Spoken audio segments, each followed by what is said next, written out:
The booming knock on the door was deafening as it echoed throughout the house. Having just arrived home, the sound startled Alan Holloway, while he casually threw his coat on a nearby chair. Recently divorced after catching his wife cheating, Alan now lives alone, completely consumed by his work as a local ad agent. He wasn't expecting any visitors, which raised questions when the abrupt knocking on the door continued. "Hello?" He answered the door, somewhat annoyed.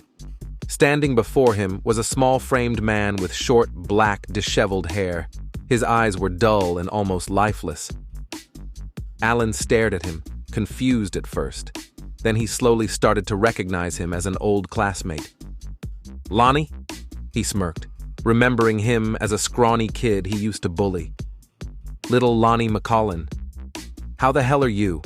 It's been forever." "I forgive you," Lonnie muttered in a low, monotone voice, while offering up a small wooden box as a gesture of forgiveness. His lips slowly started to form a hellish sneer that turned into a distorted smile. He stood motionless, with his arms outstretched like some grotesque statue offering up a bizarre gift. "What's wrong with you?" Alan reluctantly reached out, accepting the offering. "Do you need any help?"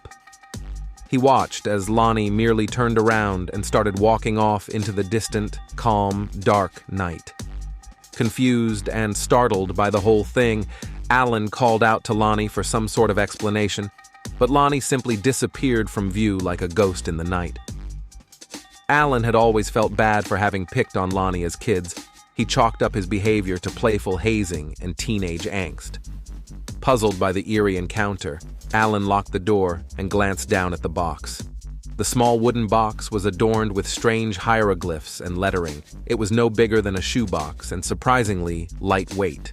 The lid of the box was held down tightly by a single metal latch that locked it, but Alan noticed that the lock had no keyhole.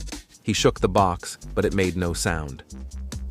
Finding it extremely bizarre, Alan disregarded the oddity and tossed it aside without giving it any further thought.